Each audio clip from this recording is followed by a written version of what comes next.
Hi everyone, and welcome to another one of my videos. This one is for Module 1, Lesson 4 problem set for Eureka Math, Engage New York. We're going to look at the problem set here.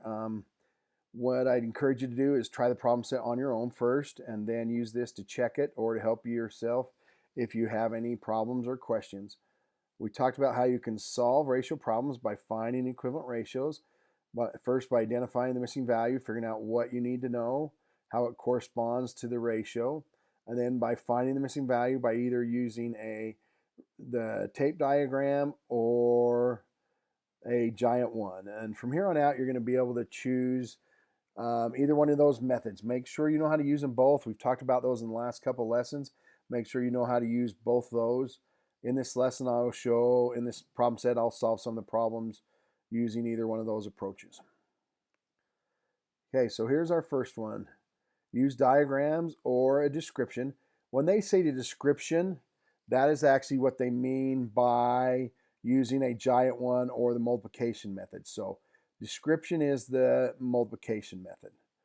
To find the equivalent ratios, show that the ratios 2 to 3, 4 to 6, and 8 to 12 are equivalent. So let's go ahead and let's just use our giant one method or our multiplication method, or like I said, this is what they call the description method. We call that the giant one or multiplication, okay? So giant one or multiplication. So that's the method we've been calling it, giant one or multiplication. So we start out with your simple ratio, 2 to 3, and let's show that 4 to 6 is congruent. So we have 4 to 6, and we could say that what do we multiply 2 by to get to 4? That is 2. And if we put 2 over 2, we can see that that works out when we multiply those together. 2 times 2 is 4, and 3 times 2 is 6. So that would be our justification there to show that it works out. And we could use the same method to show that 8 to 12 is congruent. So we start with 2 to 3, and we're going to use our giant 1 here in this case. So what do we multiply from 2 to get to 8? And that would be 4. So again, 4 over 4, and 4 times 2 is 8, 4 times 3 is 12.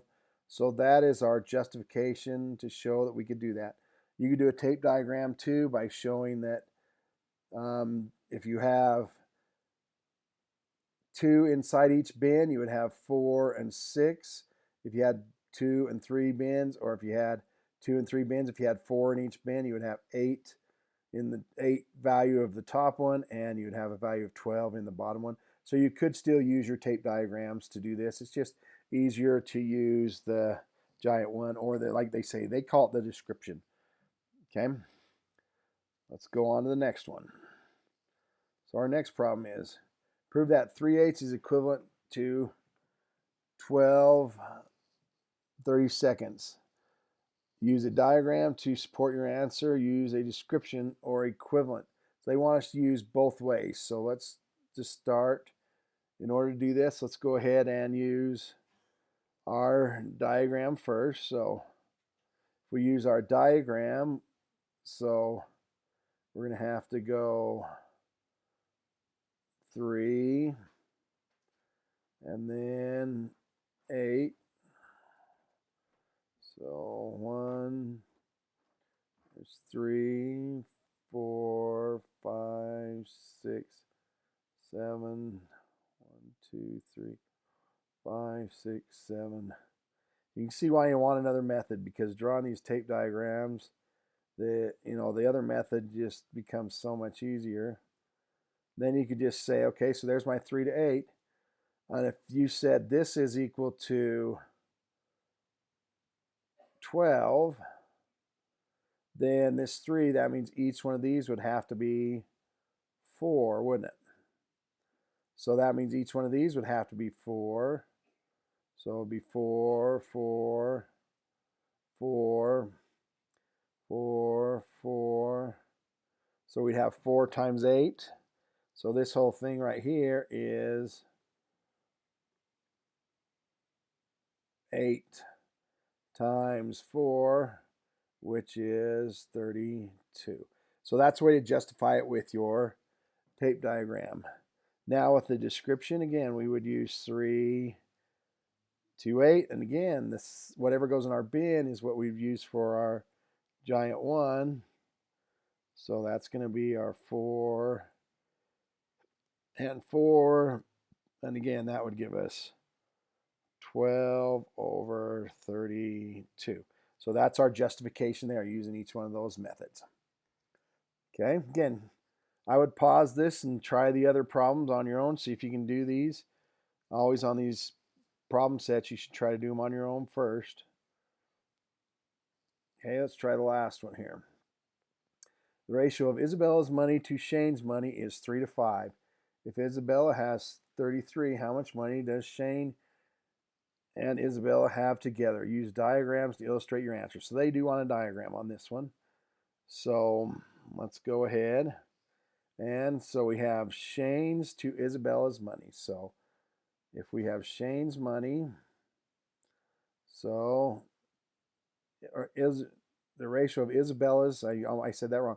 Isabella's money to Shane's is 3 to 5. So Shane's would be the 5, wouldn't it? Doesn't matter how we put these. 1, 2, 3, 4, 5. So Shane's is the 5. 1, 2, 3, 4, 5. And Isabella's is the, because it's Isabella's is 3 to 5. Isabella's, I'm going to put it down here because I'm going to, is the 3, isn't it?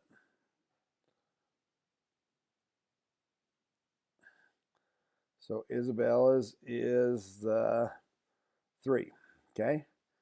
If Isabella has $33, so we know that Isabella's here is equal to 33, don't we?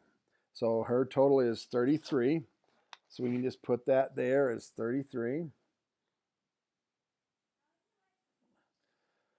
So that's 33. So that means if 33, so we have 33, we got to divide that by 3. 33 divided by 3 would give us 11. So that tells us that each bin is 11.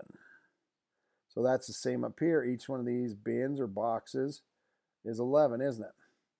So that means to figure his out, to figure Shane's out, would be 5, because he has 5 of those bins. Each one is 11. So 5 times 11 would give us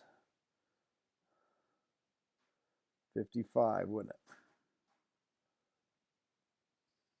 it? Okay. So that would give us how much he has there.